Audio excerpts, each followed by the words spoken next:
लो दोस्तों, अगर तो आपको ज़ॉम्बीज़ और क्रिएचर जैसी मूवीज पसंद हैं तो ये वीडियो आपके लिए है। तो वीडियो को एंड तक देख लेना। मैं उम्मीद करता हूँ कि तुमको वीडियो बहुत ही पसंद आएगी। कहानी की शुरुआत एक ऐसी दुनिया से होती है जहाँ एक अनजान से वायरस की वजह से नॉर्मल इंसान कन्वर्ट होने लगे थे म्यूटेड क्रिएचर्स के अंदर। ऐसे क्रिएचर जिनके बड़े बड़े नाखून थे, दांत होते हैं और ये किसी नॉर्मल इंसान को कच्चा ही खा जाते हैं। इस एडवेंचर कहानी की शुरुआत होती है एक लड़की को दिखाते हुए जो अपनी कार में मौजूद थी। वो लेडी तो एक गैस स्टेशन के पास आकर रुक जाती है और गाड़ी के अंदर फ्यूल भरा दिया है, लेकिन अचानक से वॉशरूम जाना पड़ता है। वो गैस स्टेशन के पास ही मौजूद वॉशरूम में चली गई। जल्दी जल्दी से वो अंदर हल्का होने लगती है, लेकिन उस जगह पर कोई तो अजीब चीज थी जो कि चुपके से उस पर नजर रखे हुए थी। अब अचानक जैसे ही वो टॉयलेट में थी तभी हमें कोई अनजान आदमी दिखाया जाता है जो कि उस टॉयलेट के अंदर झांकने की कोशिश कर रहा था। हमें ऊपर की तरफ से उसके हाथ दिखाई देते हैं जो कि ऑब्वियसली किसी इंसान के तो नहीं थे। तुम खुद देख सकते हो कितने खतरनाक हाथ हैं। जैसे ही वो अनजान आदमी और ज्यादा ऊपर आया, जैसे ही उसका चेहरा सामने आता है तो पता चलता है कि वो इंसान नहीं है बल्कि एक मॉन्स्टर है जिसके नाखून है, दांत हैं और बड़े बड़े, और वो उसे कच्चा चबा जाएगा।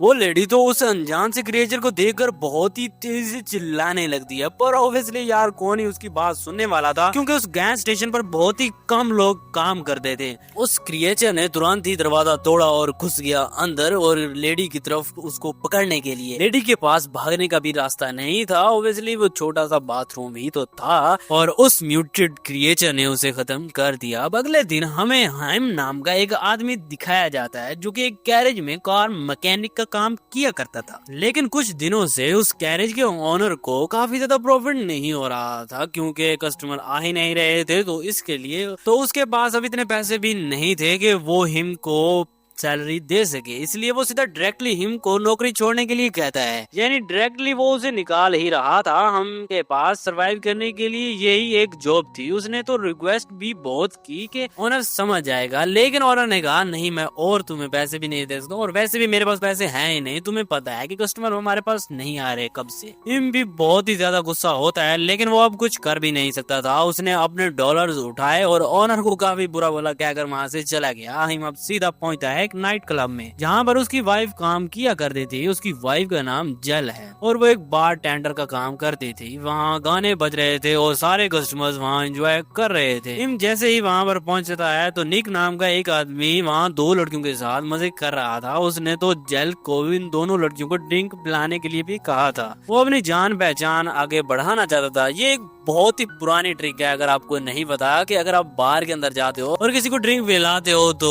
उससे आपकी जान पहचान बन जाती है और लोग आपसे इम्प्रेस होते हैं। हिम तो अब सीधा चला गया अपनी वाइफ जेल के पास और उससे बातचीत करने लगा। हिम अपनी वाइफ को बताना चाहता था कि वो जॉब छोड़ चुका है, लेकिन भाई साहब गानों की आवाज इतनी थी कि उसकी वाइफ को पता ही नहीं चल पाता। अब थोड़ी ही देर के अंदर अंदर निक नाम का जो आदमी बैठा हुआ था उसकी बहस हो जाती है किसी दूसरी आदमी से। वो दोनों तो आपस में बहुत ही ज्यादा बहस करने लगे थे और बहुत ही जल्द उनकी फाइट भी शुरू हो गई थी, लेकिन जल्द से जल्द उन लोगों को अलग किया जाता है और उन्हें कहा जाता है कि अभी यहाँ से निकल लो, नहीं तो तुम्हें उल्टा लटका देंगे। अब यहाँ उस बार का ओनर जेल के ऊपर काफी गुस्सा था क्योंकि उसे लगता है कि जेल के हस्बैंड की वजह से यहाँ पर दंगा फसाद हो रहा है। बार का ओनर चाहे कुछ भी हो जाए वो सारा ब्लेम जेल पर ही डाला करता था। वो कहता था कि तुम इनको रोकते क्यों नहीं हो, लेकिन इस बार जेल बहुत ही ज्यादा गुस्सा हो जाती है। उसकी बर्दाश्त जब खत्म हो चुकी थी इसलिए अब वो अपने बॉस के ऊपर काफी गुस्सा होती है। वो इतना ज्यादा इरिटेट हो चुकी थी उससे कि उसने उसकी जॉब छोड़ने का भी फैसला कर दिया था। वो जाने से पहले एक बोतल उठाती है और ओनर के सर पर दे मारती है। यानी कि जेल के अंदर काफी गुस्सा भरा था और फाइनली उसने अपना गुस्सा निकाल ही दिया। अब हिम और जेल बाहर की तरफ अपनी कार के पास आ जाते हैं। जेल यहाँ इसलिए टेंशन नहीं ले रही थी क्योंकि अपनी जॉब जाने के बाद भी उसे टेंशन नहीं थी क्योंकि उसे पता था कि उसके हस्बैंड की जॉब तो है ही, वो उससे ही सरवाइव कर सकते हैं। लेकिन अब हिम भी उसे बताता है कि कैसे उसकी जॉब भी चली गई है। यानी कि देखा जाए तो अब इन दोनों की जॉब चली गई है और इनके पास कोई भी इनकम सोर्स नहीं है। जेल इस बात से एकदम टेंशन में आ गई क्योंकि आज तो उन्हें अपने घर का रेंट भी देना है। और रेंट नहीं दिया तो लैंडलॉर्ड उन्हें निकाल देगा। यानी हिम और जेल बहुत ही बुरी तरीके से फंस चुके थे। वो जल्द से जल्द अपनी कार में बैठते हैं और सीधा घर की तरफ बढ़ते हैं। चोरी छुपके उन्होंने घर का सारा सामान निकाला और वहां से निकल जाते हैं बिना ही लैंडलॉर्ड को बताए। अब इसके बाद वो कहाँ जाएंगे ये बिल्कुल भी उन्हें भी नहीं पता था, लेकिन आगे जो उन लोगों के साथ होने वाला था वो बहुत ही खतरनाक था। हमें दोबारा बार का सीन दिखाया जाता है। वो दूसरा आदमी दिखाया गया जो कि निक से लड़ाई कर रहा था। वो उन दोनों लड़कियों का दिल भी जीत लेता है और उनके साथ कार में बाहर आ जाता है। धीरे धीरे वो अपनी कार लेकर उसी गैस स्टेशन के पास आया जहाँ पर सबसे पहले हिम काम किया करता था। वहाँ का ओनर तुरंत ही बाहर निकल कर उनका गाड़ी का फ्यूल भरने के लिए आता है, लेकिन तभी ओनर की नजर पड़ती है अपने गैस स्टेशन के दूसरे वाले कमरे पर जहाँ की लाइट खुद ब खुद ऑन ऑफ हो रही थी। और ये बात उसे काफी अजीब लगती है क्योंकि पहला ऐसे कभी भी नहीं हुआ था और इसलिए वो चाहता है उसको चेक करने के लिए। वो आदमी तो उन दोनों लड़कियों के साथ वहीं पर बिजी था। थोड़ी देर में दोनों लड़कियां वहां से वॉशरूम की तरफ भी चली गई, यानी अब वो आदमी भी अकेला था। दूसरी तरफ ओनर जब कमरे में पहुंचता है तो वहाँ उसे एक लड़की नजर आती है। वो उस लड़की से पूछता है कि आखिरकार तुम कौन हो, लेकिन वो लड़की अपना सर दूसरी तरफ करके खड़ी थी तो उसे पता नहीं चल रहा था। ऑनर उससे दोबारा पूछता है कि तुम कौन हो, लेकिन तभी वो लड़की पीछे की तरफ मुड़ती है और हमें पता चलता है कि वो वही क्रिएचर है जिसे कहानी में एक वैम्पायर का नाम दिया गया है और वो इतनी ज्यादा खतरनाक थी कि तुरंत ही उस ओनर को उसने मार दिया। हमें अब उस कार का सीन दिखाया जाता है। उस कार में जो अकेला बंदा बैठा था उसके सामने तुरंत ही एक लेडी आ गई थी और वो आदमी जैसे ही उसको देखता है वो भी काफी डर गया था। यानी उस आदमी का भी बच पाना मुझे तो लगता है काफी मुश्किल है। और आखिर ये वैम्पायर लोगों को किस तरीके से मार रहे हैं ये तो हमें शो नहीं किया जाता है, लेकिन थोड़ी देर में हमें ये भी पता चल ही जाएगा। हम अब कार के अंदर हिम और जेल को दिखाया गया जो कि अपने किसी ठिकाने की तलाश कर रहे थे। उनका पुराने वाला घर तो अब नहीं रहा था क्योंकि उनके पास किराया ही नहीं था देने के लिए। दोनों में काफी बहस हो रही होती है। ऐसा कोई भी डिसीजन नहीं लेना चाहिए जिससे कि हमें फाइनेंशियली प्रॉब्लम आने लगे। और अचानक अब कार के सामने कोई तो चीज आ जाती है जिसे देखकर हिम जैसे ही कार को साइड करता है उनका एक्सीडेंट हो जाता है और कार सीधा साइड पे जाके लगती है। अगले दिन जब उस गैस स्टेशन की खबर चारों तरफ फैलती है, न्यूज में आती है, तो वहाँ कुछ ऑफिसर्स आते हैं इन्वेस्टिगेशन करने के लिए। वहाँ का एक लोकल शेरिफ और एक फॉरेस्ट रिपोर्ट वाली ऑफिसर जिसका नाम कैली होता है, वो सब मिलकर वहाँ की इन्वेस्टिगेशन करने के लिए आ चुके होते हैं। उसी जगह पर ओनर और उस आदमी की भी डेड बॉडी मौजूद थी। कैली जब उसकी बॉडी को ध्यान से देखती है, कहीं चोट भी नहीं लगी होती, कहीं भी निशान नहीं होता इस चीज का, ना ही कहीं खून लगा होता है जिससे कंफर्म हो कि किसने अटैक किया है। सिर्फ उसके गले पर कुछ अजीब से निशान थे, कुछ अलग ही थे। शेरिफ का ये मानना था कि शायद ये किसी जंगली जानवर का काम हो सकता है, लेकिन कैली को इस पर यकीन नहीं होता। उसे पता है कि इस टाउन में पहले से ही बातें होती रहती थी कि यहाँ वैम्पायर्स रहते हैं, तो हो सकता है कि वैम्पायर इतने सालों बाद वापस आ चुके हों और हो ना हो ये उन्हीं का ही काम हो सकता है। इतनी बारीकी से काम किया गया था। तो अब उन सभी को और भी ज्यादा चौकन्ने रहना पड़ेगा इन वैम्पायर से बचने के लिए। हमें तो अब हिम और जेल को भी दिखाया जाता है जिनका कार एक्सीडेंट हो चुका था। दोनों को थोड़ी बहुत चोट तो लग चुकी थी और कैसे भी करके वो कार से बाहर निकलते हैं। हिम को अब समझ नहीं आ रहा था कि रात को उनकी गाड़ी के सामने कौन आया था। जब वो कार के सामने जाता है तो वहाँ किसी का कपड़े लगे हुए थे, तो वो समझ आता है कि शायद कोई आदमी आया होगा कार के सामने, पर वो कोई नॉर्मल इंसान नहीं था बल्कि वो एक क्रिएचर ही था जो उन दोनों को मारने के लिए आया था। लेकिन वो गाड़ी के आगे आकर मर गया, लेकिन ये बात उन दोनों को नहीं पता है। हिम और जेल अब काफी थक चुके थे और उनकी चोट के लिए उन्हें मेडिकल ट्रीटमेंट की भी जरूरत अब पड़ रही थी, इसलिए वो अपने ट्रक में बैठ कर थी तो वहाँ से मदद के लिए निकल पड़ते हैं। अगले सीन में फॉरेस्ट में एक दूसरा कपल दिखाया जाता है जो कि अपनी कैंपिंग एंजॉय करने के लिए वहाँ पर आए हुए थे। दोनों काफी खुश लग रहे थे और टेंट में जाकर अपनी रातें रंगीन करने लगे थे, लेकिन पेड़ के पीछे से एक बड़ा सा वैम्पायर उन पर नजर रखे हुए था और उन्हें नहीं पता था कि उनके साथ क्या होने वाला है। लेकिन तुरंत ही वो वैम्पायर उन पर अटैक कर देता है और एक एक करके दोनों कपल को मार देता है। लेकिन आखिरकार ये इतने खूंखार क्रिएचर आखिर आ कहां से रहे थे ये तो अभी बिल्कुल किसी को नहीं पता है, लेकिन कहानी जैसे आगे आगे बढ़ेगी हमें पता चलता जाएगा, तो टेंशन नहीं लेनी। अगले सीन में हिम और जेल अपने ट्रक को लेकर जब आगे बढ़ रहे थे तभी उन्हें काफी सारी वैन्स के ट्रेलर दिखाई देते हैं। वो सब एकदम खाली थे जिससे लग रहा था कि कभी यहाँ पर कोई रहता था। था, लेकिन अचानक कुछ होने की वजह से सभी चले गए। वहाँ पास ही में एक घर भी था, इसलिए दोनों उतरकर वहाँ के ओनर को आवाज देने लगते हैं। तभी अचानक से पीछे एक आदमी आता है और उन दोनों के ऊपर गन पॉइंट करके पूछता है कि तुम लोग कौन हो। वो दरअसल इस जगह का ओनर था और उसका नाम कॉपर था। कॉपर ने तो हिम और जेल दोनों से पूछा कि तुम यहाँ पर क्या कर रहे हो और क्या तुम लोग यहाँ पर कुछ चुराने आए हो।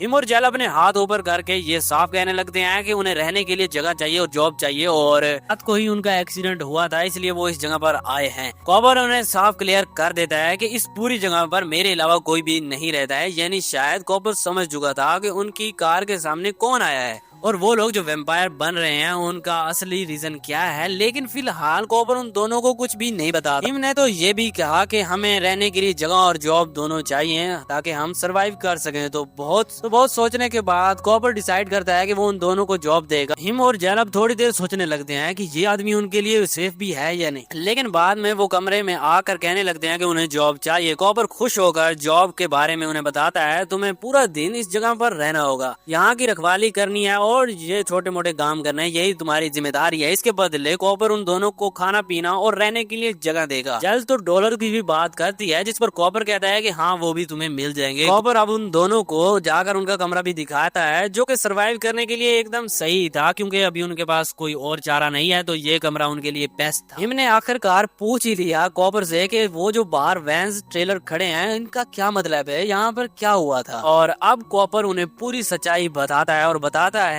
कि ये पूरी जगह मेरे सिस्टर इन लॉ की थी। यानी कॉपर अब पहले की कहानी हमें बताने लगा है पास्ट की, जब उसकी फैमिली यहाँ रहा करती थी। हमें तो एक लड़की और कॉपर की बहन भी दिखाई जाती है जो वहाँ पर रहा करती थी अपने हस्बैंड के साथ। और ये छोटी लड़की कोई और नहीं है बल्कि वही लड़की है जो गैस स्टेशन के अंदर थी, जिसने ओनर को भी मारा था गैस स्टेशन के। कॉपर की जो बहन होती है वो वही लड़की होती है जो गैस स्टेशन पर लड़का आया था उन दोनों लड़कियों को लेकर, जिसको मारा था वही कॉपर की बहन थी। इनफैक्ट कॉपर की जो सिस्टर होती है उसका हस्बैंड भी वैम्पायर बन चुका था।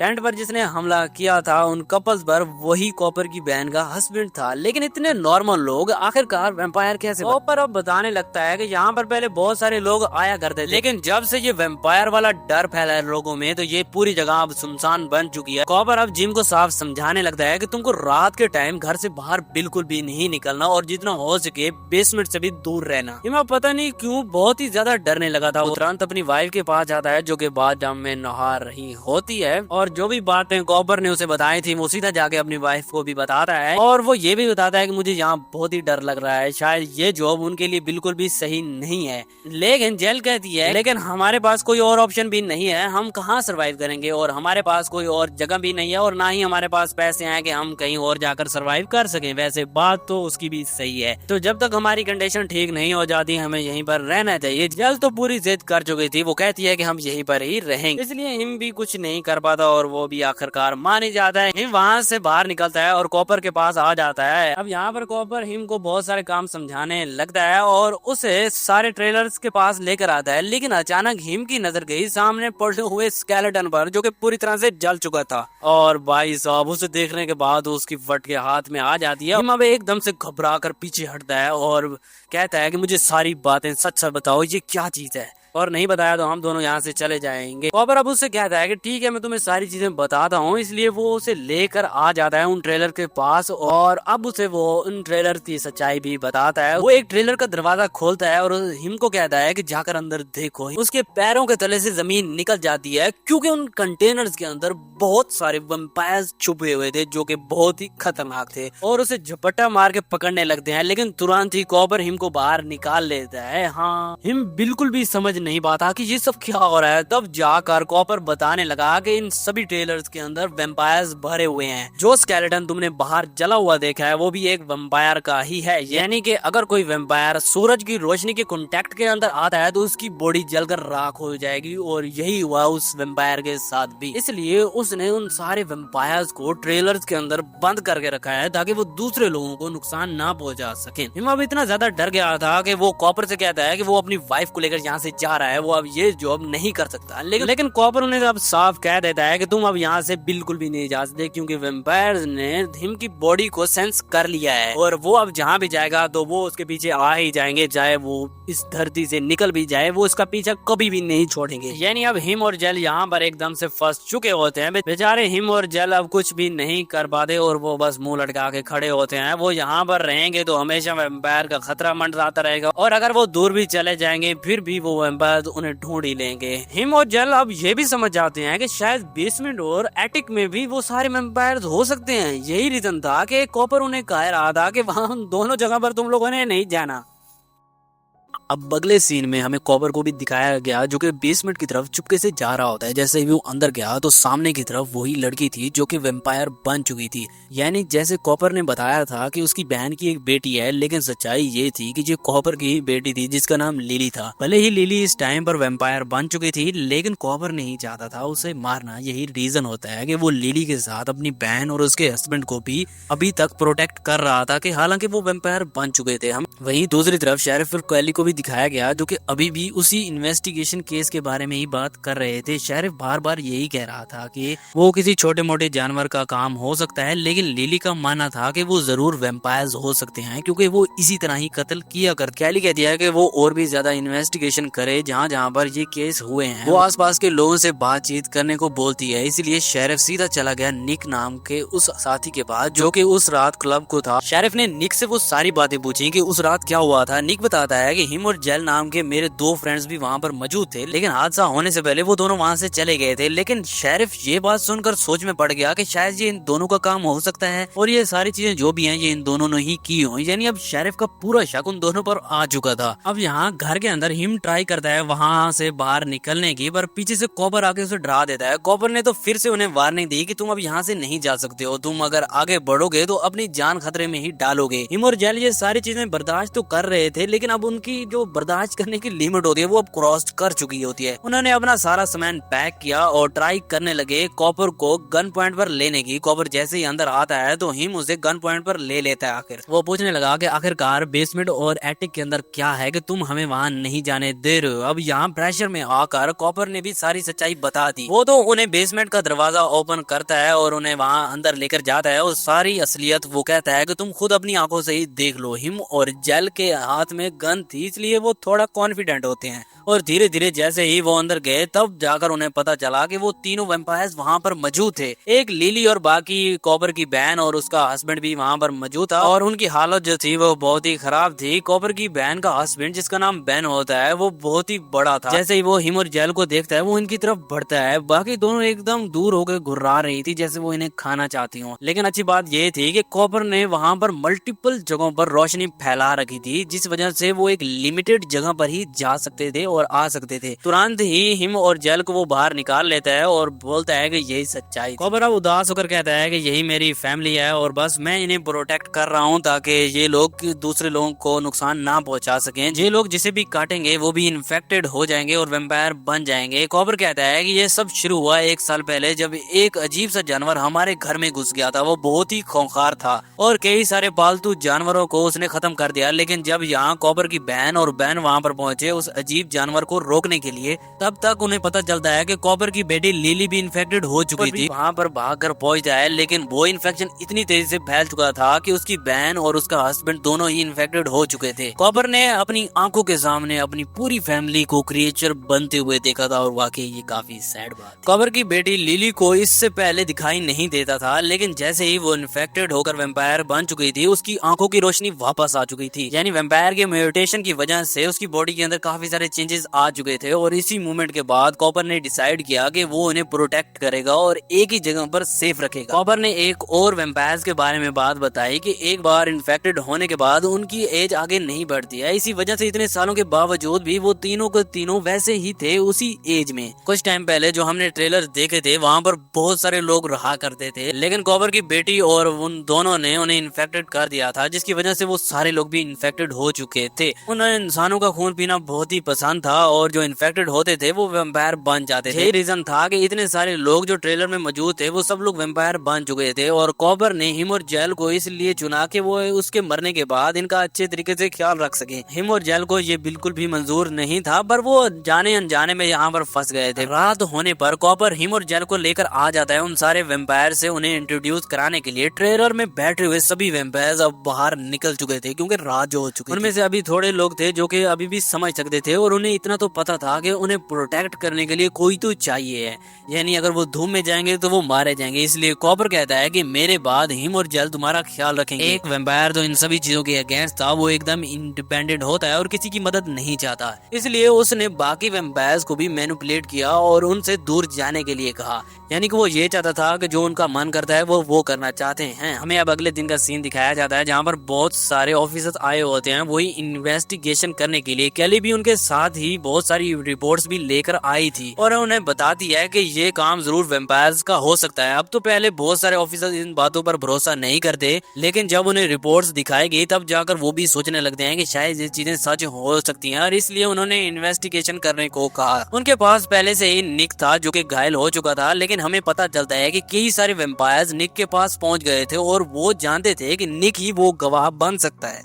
इसीलिए वो उसे उठाकर बहुत ही बुरी तरीके से मार देते हैं। यानी इन्फेक्टेड होने के बावजूद भी वेम्पायर्स का आईक्यू लेवल अभी भी इंसानों जैसा ही था। वो जानते थे कि आखिर उन्हें क्या करना है, लेकिन अगर क्या हो कि रियलिटी में भी ऐसी कंडीशन में आप लोग फंस जाओ तो आप लोग क्या करोगे, नीचे कमेंट सेक्शन के अंदर जरूर बताना। अब यहाँ हिम सुबह के वक्त जा रहा होता है पर तभी उसे गाड़ी के नीचे एक वेम्पायर दिखाई देती है। वो वेम्पायर बहुत ही बुरी तरीके से तड़प रही थी और ऐसा लग रहा था कि वो कह रही हो कि मुझे आजादी दे दो। हिम अब उन चीजों को भी समझ आता है और उसका हाथ पकड़कर उसे सूरज की रोशनी के सामने ले आता है। बेचारी वो वेम्पायर जलकर मारी जाती है। हिम अपनी वाइफ जेल के पास आ जाता है और जेल समझाती है कि हमें अब मदद की जरूरत है, तो अच्छा यही है कि एक पर्सन यहीं रुक जाए और दूसरा मदद लेकर आए। हिम को ये रिस्की तो लग रहा था लेकिन ये करना ही पड़ेगा, तो जेल उसकी जगह पर रुक जाती है और हिम गाड़ी लेकर मदद मांगने के लिए चला जाता है। अब जैसे ही रात हुई बहुत सारे वेम्पायर्स बाहर निकलते हैं, उन्हें सेंस हो जाता है कि हिम घर पर नहीं है। बैन तो डायरेक्टली जाकर कॉपर को मारने लगा क्योंकि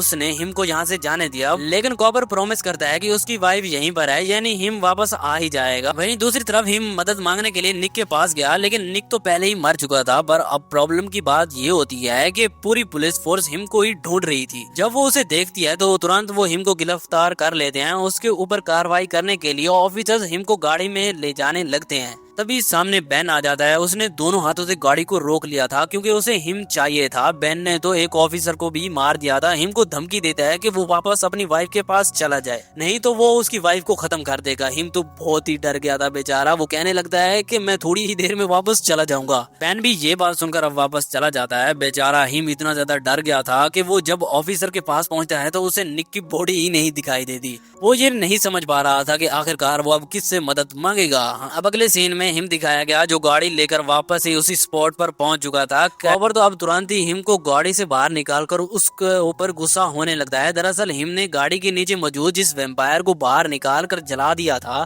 वो एक्चुअली में किसी और की नहीं बल्कि इन सारे वेम्पायर्स का जो लीडर था उसकी वाइफ थी, और अगर उसे पता चला तो वो हिम और जिल दोनों को ही मार देगा। हिम ने उसे बताने की कोशिश की कि उसकी वाइफ खुद मरना चाहती थी, मैंने तो बस थोड़ी सी उसकी हेल्प की थी। और अब सभी लोग उस अड्डे पर पहुंच जाते हैं और आखिरकार उन वेम्पायर्स का लीडर को पता चल गया कि उसकी वाइफ मारी जा चुकी है। उसने गुस्से में आकर तुरंत ही कॉपर को ही मार दिया। सुबह होने पर हिम और जेल कॉपर की डेड बॉडी को अच्छी तरीके से दफना देते हैं, लेकिन फिर भी अब उन्हें मदद की बहुत ही जरूरत पड़ चुकी थी। हिम ने कहा कि वो जाकर सारे पुलिस ऑफिसर को सब बता देगा, शायद वो कुछ मदद कर पाए हमारी। इसलिए जेल भी अब उससे कहती है कि ठीक है तुम चले जाओ। वहीं अब वो दूसरी गाड़ी को ठीक करके निकल जाता है मदद मांगने के लिए। बैन को जब इसके बारे में पता चलता है तो वो तुरंत ही जेल के ऊपर हमला कर देता है, लेकिन जेल समझदारी से काम लेते हुए उसे रोशनी में ले आती है जहां वो उसके ऊपर अटैक नहीं कर सकता था। हिम अब पुलिस स्टेशन पहुंचकर उन्हें सारी बातें बता देता है। शेरिफ और कैली उसके ऊपर भरोसा करते हैं और अपनी पूरी टीम लेकर आ जाते हैं उन वेम्पायर्स को मारने के लिए। जल्द ही सारे ऑफिसर उस स्पॉट पर पहुंच जाते हैं और वैनिटी वैन में जितने भी वेम्पायर्स थे उन्हें मारने लगते हैं। अच्छी बात ये होती है कि उन्होंने दिन में हमला किया था जिससे कि वो वेम्पायर्स बहुत ही कमजोर थे। वहीं बेसमेंट के अंदर बिन, लैली और दूसरी वेम्पायर भी मौजूद थी। बेन इतने ज्यादा डरपोक था कि वो डर के मारे वहाँ से निकल जाता है उन्हें छोड़कर। लिली भी अपने आप को बचाने के लिए दूसरे वेम्पायर्स को बाहर फेंकने लगती है। एक एक करके सारे ऑफिसर्स ने वेम्पायर को मारना शुरू कर दिया था। उनके पास गन थी जो वो सीधा हेडशॉट लगा रहे थे। लगता है कि ये ऑफिसर फ्री फायर खेलते थे। ऑलमोस्ट अब सभी वेम्पायर खत्म हो चुके थे, इसलिए कैली एकदम चिल हो गई थी और वो शेरिफ से कहती है कि तुम बाकी ऑफिसर्स को लेकर यहाँ से चले जाओ। पर यहाँ हिम को पता था कि अगर बेन जिंदा रहा तो वो उन्हें जरूर मारने के लिए उनके पीछे आएगा, इसलिए हिम और जेल एक गन लेकर बेन के पीछे जाते हैं। पता चला कि बेन एक गाड़ी के नीचे छुपा हुआ है और उसने जेल को नीचे खींच लिया। वो जेल को बहुत ही बुरी तरीके से जख्मी कर देता है। हिम ऑफिसर के साथ जब तक वहाँ पर पहुंचा तो बिन अपने ऊपर ब्लैंकेट लेकर वहाँ से निकल चुका था। बेचारी यहाँ पर जेल इन्फेक्टेड हो चुकी थी, यानी वो भी अब वेम्पायर बन जाएगी। हिम तो इन सारी चीजों पर यकीन ही नहीं कर पाता, पर रियलिटी तो अब यही थी। अब हमें यहाँ कुछ महीनों के बाद का सीन दिखाया जाता है जहाँ पर हिम उसी जगह पर रहने लगा था। एक ऑफिसर हिम के पास आकर पूछता है कि सब चीजें नॉर्मल हैं क्या, तो हिम उसे कह देता है कि सब चीजें अच्छी हैं, जेल भी अब ठीक हो चुकी है। लेकिन सच्चाई तो कुछ और ही थी मेरे भाई। जेल अब पूरी तरह से वेम्पायर बन चुकी थी, लेकिन हिम उसे छोड़कर नहीं जाना था। जहरी सी बात है यार, वो उसकी वाइफ थी। लिली नाम की वो छोटी लड़की भी उसी जगह पर ही मौजूद थी, लेकिन वो दूसरों को नुकसान नहीं पहुंचाती थी। यानी अब देखा जाए तो कॉपर की जगह हिम ने ले ली थी। अब अगले सीन में बेन भी दिखाया गया जो कि कार में बैठकर आगे बढ़ रहा था। वाकई में बेन कोई खतरनाक ही वेम्पायर है यार, कार ही चला रहा है सीधी। यानी अभी भी वो जिंदा है और अपना बदला लेने के लिए वो जरूर वापस आएगा। और अब इसी के साथ ये कहानी यहीं पे ही खत्म हो जाती है। अगर वीडियो अच्छी लगी हो तो वीडियो को लाइक कर लेना, चैनल पर नए हो चैनल को सब्सक्राइब करके ऑल नोटिफिकेशन ऑन कर देना। मैं मिलता हूँ नेक्स्ट वीडियो में, तब तक के लिए।